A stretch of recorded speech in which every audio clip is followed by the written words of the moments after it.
Monday.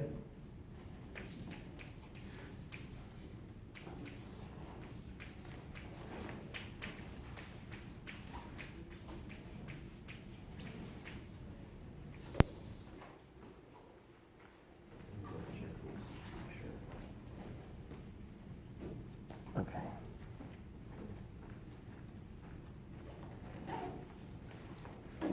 So, the Grisham process, what does it do? It takes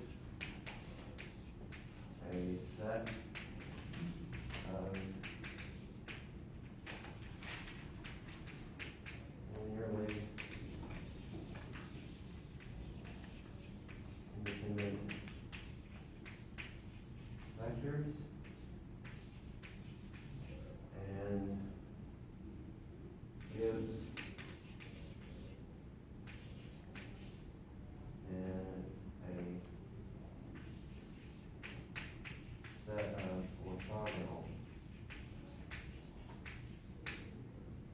vectors that span the same space.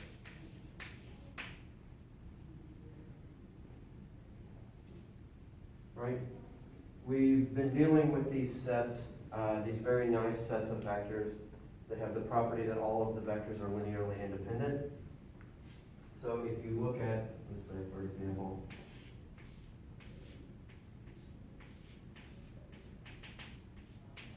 the set of linearly independent vectors v1, v2 up to vk, then we can look at the space with these spans. Let's call it, as we often do, W. Because they're linearly independent and they span the space, they are a basis.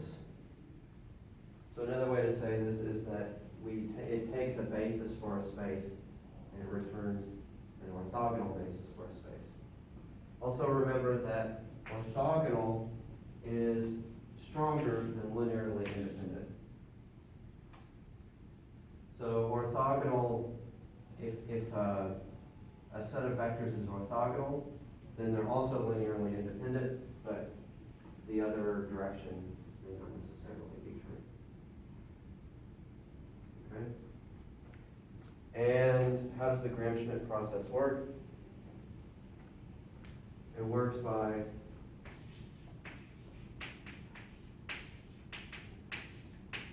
a sequence of orthogonal projections. So we start with the zero subspace. We project the first vector into that subspace, and then we subtract away the part that's in that subspace. So the part that's already in the zero subspace is 0. So, well, we should just go through the process. I'm going to use U again to signify the orthogonal vectors. I take my first vector from my linearly independent set and I subtract away the part of it that's in the subspace. Well, the subspace starts out as nothing. The part of it that's in, well, not nothing, but the zero subspace. The part of it that's in the zero subspace is just 0. The only thing in the zero subspace is 0. So we can kind of think of this to put it in the same framework as the rest of the steps of this.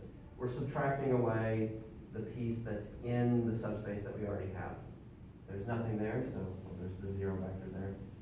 So implicitly we're doing that. Okay. The next orthogonal vector we get by taking the next linearly independent vector. So these two are linearly independent but not necessarily orthogonal. And we subtract away the piece of it that's in the subspace that's spanned by all of the orthogonal vectors we have so far. So far we only have U1. Is that U2? This is U2, Okay. and this is V2. Yep. So we need to subtract away the part that's already in the subspace, we're gradually expanding the subspace by adding more and more things into it. Making sure each time that when we add in a new basis vector, it's orthogonal to the rest of them.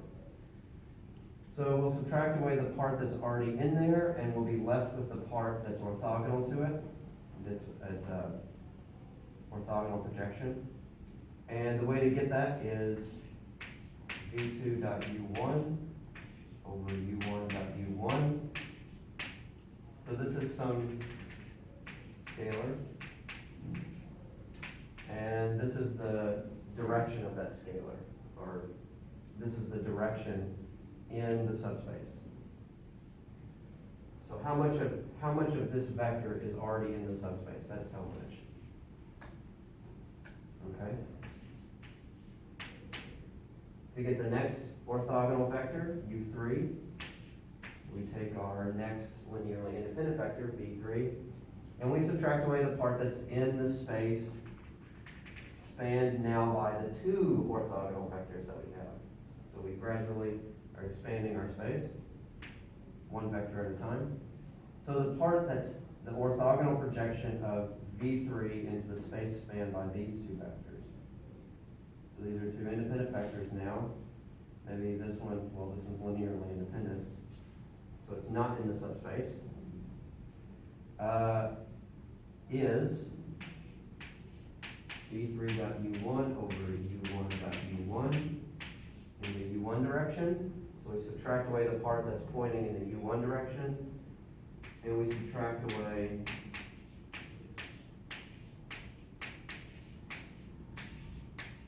the part that's pointing in the u2 direction. And we just continue doing this. Each time we add in a new vector, we subtract away the part that's already in there. We're left with the part that's orthogonal. If we think of that particular decomposition, the orthogonal decomposition.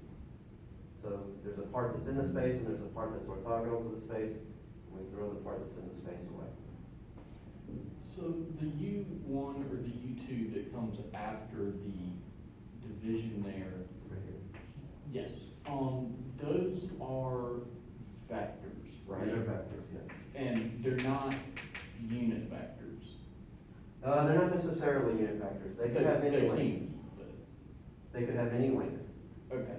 So a unit vector, you mean a vector that has a length of 1. These could have any length. Oh, I guess you could multiply it by any scalar and still have a basis. Exactly. Okay. Yeah. So we continue through this process until we get to UK.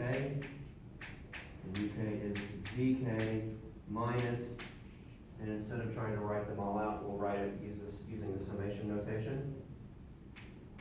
I equals 1 up to k minus 1. So that'll be all the ones before it.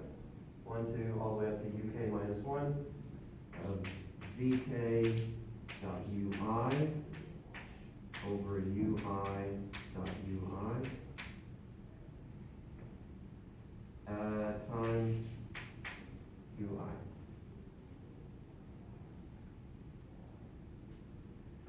So at the end, we have an orthogonal basis for the same space, W. So we started with a basis for this space, we ended up with an orthogonal basis for the same space. Now, if we want an orthonormal basis instead,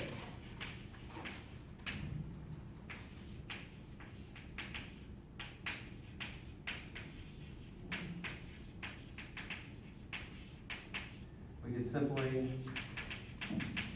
divide each vector by its length, or let's be more specific, norm.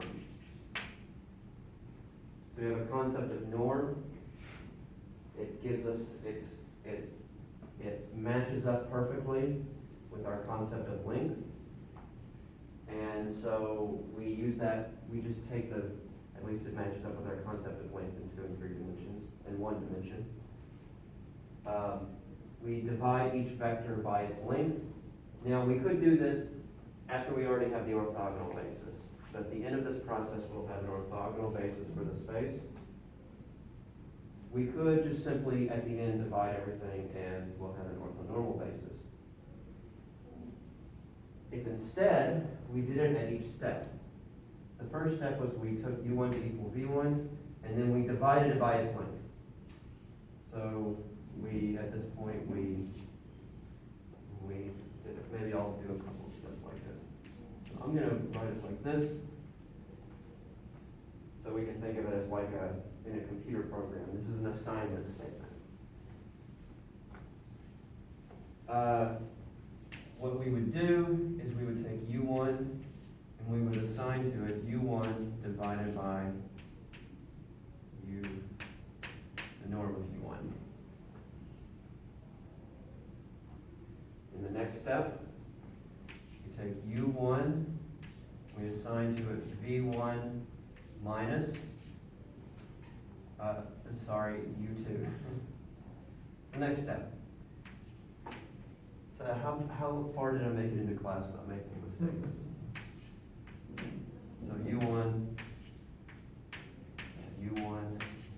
direction, right?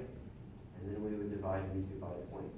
But something is special, something special is happening. Something nice is happening because we're doing it at each step instead of at the very end. At each step, we're dividing these things by their norm. The special thing that happens is that this division is no longer necessary because u1 equals the norm of u1 squared. And we already decided that we were going to divide u1 by its length, and so its norm is 1, so its norm squared is 1. This is just 1. So we don't need to do that division anymore. The division has already been kind of done right here. So in the next step, we're doing 2 of these divisions. Now we're skipping 2 divisions. In the next step, we're doing 3 divisions. We're skipping 3 divisions, and so on. So there's a nice savings in computation when we do that. So if we were to take the norm of the v2 dot u1, or to make them unit vectors 2, that would still come out to 1, wouldn't it? So v2 does not necessarily have a norm 1, and this dot product right here is in fact not a vector at all, it's just a scalar. Okay. Does that make sense? So even if we turned it into a unit vector, it wouldn't? Well, it's not a vector at all. v2 dot u1 is not a vector at all. You mean v2? If we turn v2 into a unit vector, correct? Or, yes, v2, I'm sorry. So when we do this multiplication, how do we think about this? U dot v, the dot product. We think about this as somehow encoding the angle between them, right? So it's equal to the norm. You remember this from Calc 3. The norm of u times the norm of v times the cosine of the angle between them. Now, as we're going through this process, we may have made this thing 1, and we may have made this thing 1. I see. But we still have this term right here, which is the cosine of the angle between them. So when we do the dot product, we won't necessarily always end up with 1. We'll end up with something. I see. Yeah. So there's no particular advantage to normalizing the original vectors before we do this. Okay. But there is a slight advantage to normalizing the orthogonal vectors and making them more normal. We also end up with, at the end, if we had enough vectors to form a basis for the whole vector space. So if this is Rn, we had n orthogonal vectors, then we could say u1 up to un, where these are now the columns of a matrix. And we now have that this is an orthonormal matrix, and that's special because in orthonormal matrix, to get its inverse, you just take its transpose. So it has another special property at the end. When we do these things by hand, very rarely will we ever normalize the vectors as we go through this, because oftentimes that involves dividing by a square root. And then when we get to the step where we're trying to figure out what this big sum or difference is, we're having to deal with denominators. And getting common denominators with square roots is going to be a huge pain. So most of the time when we do these things by hand, we don't bother making them work with normal. We kind of say that to the end. Okay. So that's orthonormal bases. Just underline that. That's what we end up with at the end if we do it that way. And you said the inverse of an orthonormal basis is So, transpose? right, all of these things are vectors that form an orthonormal basis, right? The matrix,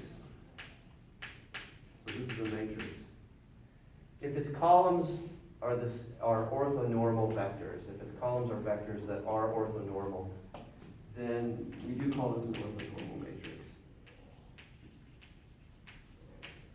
And it has this special property,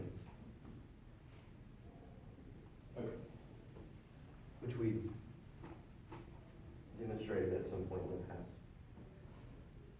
Okay, so I'm going to take a short detour to talk about something that we didn't talk about before, and honestly, I'm not prepared to talk about today. Sorry for another question, but does that mean that any, I guess,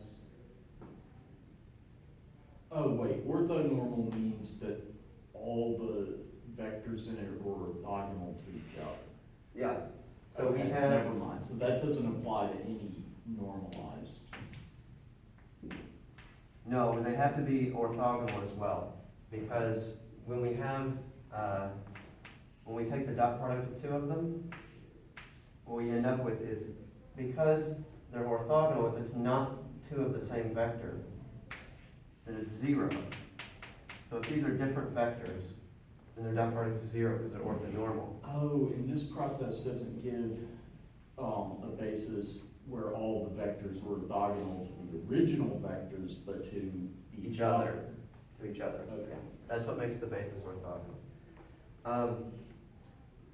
This comes out because they're orthogonal to each other, right?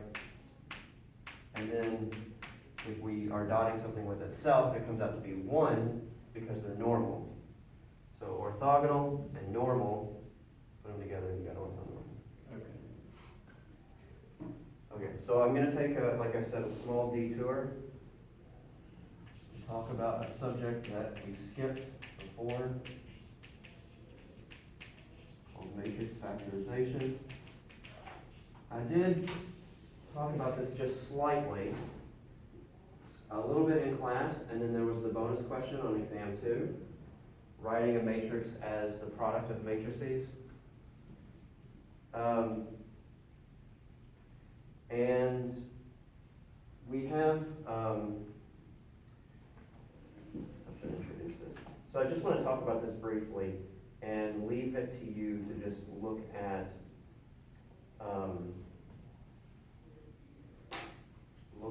this, the section in the book for more information. This is not going to be on the exam. This is just to get some context.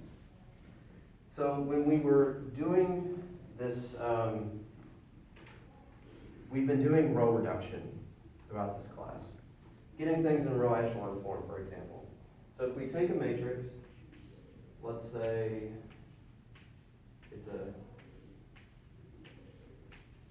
3x3 matrix, and then we do row operations on it to get a matrix that is upper triangular. Right, this is the assumption is that we're able to do this with a matrix. For example, if the matrix is invertible, we can always do row operations to get it in echelon form, where it is an upper triangular matrix. Actually, we can always do this with row operations, right? We can always get into echelon form. Some of these entries here just may be zero, is all. Okay, so what if we took this matrix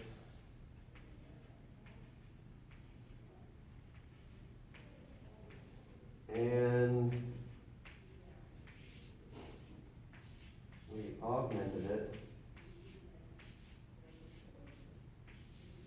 with the identity matrix? And then we perform the same row operations, right? What would we end up with? What we would end up with is, so we have the same echelon form matrix here. I'm going to make an assumption. I'm going to make the assumption that I didn't have to do any row, what do they call them? Transpositions? Swaps. We're not going to swap any rows. The rows are going to stay in the same order, and we only have to take a higher row and use a multiple of it to cancel out something in a lower row, right? Now, what happens to this identity matrix in that process? Each of these row operations,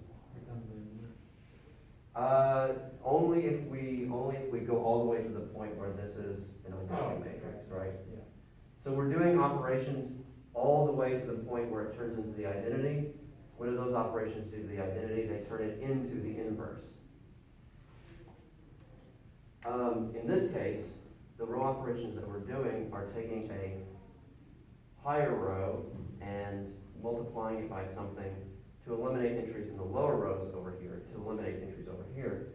But in this case, it takes the higher row and it does something to the lower rows, right? So in this case, the 1 may have an effect on these two entries, and this one may have an effect on this entry, but it's never going to have an effect up here, right? And this 0 is obviously not going to have any effect because every multiple of 0 is just 0. So that's not going to change any of these. And finally, the only thing that's going to change in this column is right here. Captures the operation, right? It captures all of the operations, and what we end up with is, this is probably say the 1 right here, right?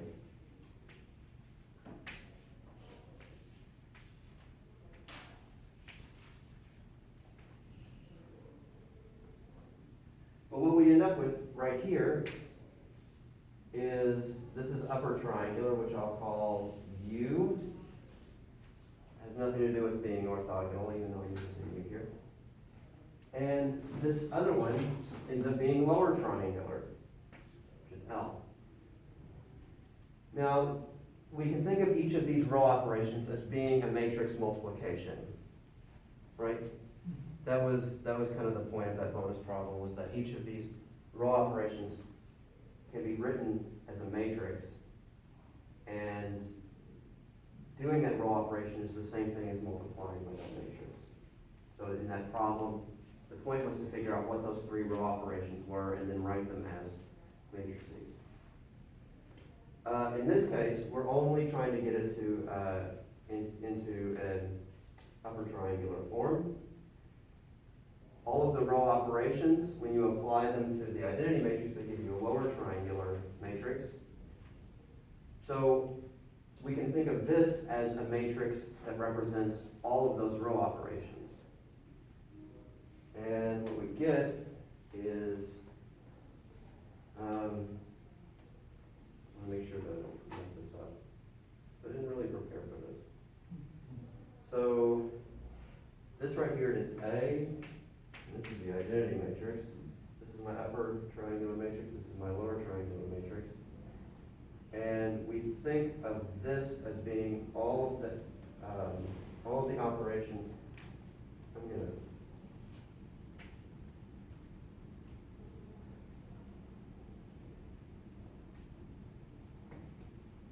I have to be a little bit careful. As we think of this as is all of the operations that we did to A in order to get it to an upper triangular matrix. So we can think of this as a multiplication like this. If we apply these operations to A, we get the upper triangular matrix. In that bonus problem, what I was hoping for is that you would have something like this. So each of the row operations being applied to the matrix that I gave you would turn it into the identity. And so these three elementary matrices together would be A inverse. So that's what I was looking for in that problem. But in this case, we make a slight assumption, and that is that none of these diagonal entries end up being zeros. In other words, well, L is invertible. And so what I'm going to do is I'm going to instead write it as L inverse. And then just multiply it over to the other side. What I get is, in the end, it was also a little bit of an exercise in the book that we skipping over a lot of things. This is just to give you context. When we multiply it over the other side, the inverse of a lower triangular matrix is also a lower triangular matrix. That was something that, it's not too hard to work out, but I'll leave that to you. Anyway, when we multiply it over to the other side, we get A equals LU, and this is the LU factorization.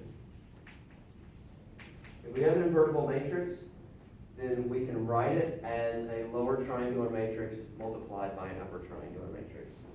And that's kind of interesting. For a couple of reasons. One, it's just kind of cool that we can take any invertible matrix and write it as two matrices with this special form, right? With entries only in these particular locations, only in the upper triangle and only in the lower triangle. But it's also interesting because if we have an equation like AX equals B, and we know the LU factorization of A, so A is the same as L times U, where this is a lower triangular matrix, this is upper triangular matrix, this is X. Then what does UX look like? So UX is, let's just do it with a 2 by 2 matrix. An upper triangular matrix times x1, x2 equals b1, b2. Right? We have this kind of matrix equation. Solving it becomes really easy. Because in this row right here, we're going to have whatever this entry is times x2 is equal to b2. We just divide it over. Right? Now that we have x2, we just multiply that by whatever this entry is right over here, subtract it from the other side, divide by whatever this is, and we have x1. If we have bigger matrices, we just keep doing this process. We get the bottom entry of x, and then the next entry, and the next entry. This process is, you might remember this from older classes where you dealt with systems of linear equations called back substitution, right? One of the ways that we learned to solve systems of linear equations back before we had access to matrices. So we get this, and we get a solution for x1, x2, and now, well, that's not really what I want, is it?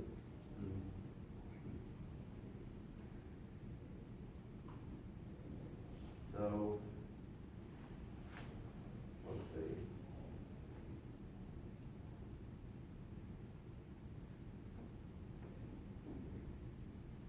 Again, I need to be a little,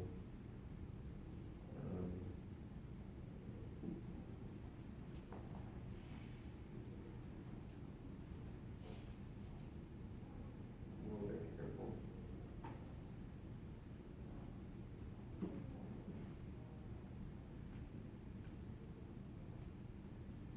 So, yeah. Anyway, I'm gonna skip over the details of this because that's not what we're trying to talk about in class today, but anyway. I just wanted to introduce LU factorization. So what we really need to do is we need to think of UX as being a vector y, and then we, just one second, and we solve Ly equals b, and then we solve ux equals y. And it's similar, we solve both of these by forward substitution or back substitution. And you know, these are much easier to solve than the system of linear equations that we started with. You had your hand up. So if we're defining factorization as like splitting one matrix and representing it as a multiplication of several matrices, does that mean like the similarity equations, a sort of factorization? Yes. Like A equals P, P, P? Yep. A equals, this is another matrix factorization.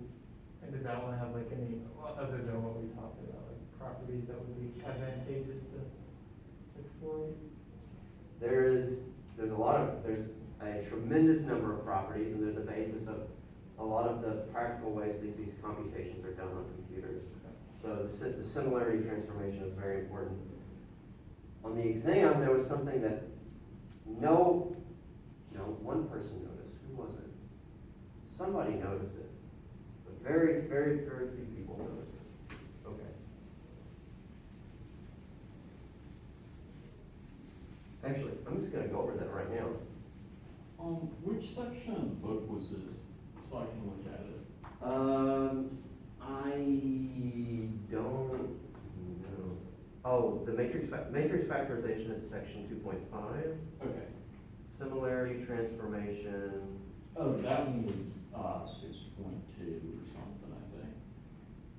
So it's somewhere around there. Yeah. I think it was maybe 5 point something. I don't know. That one I know. Okay. So here.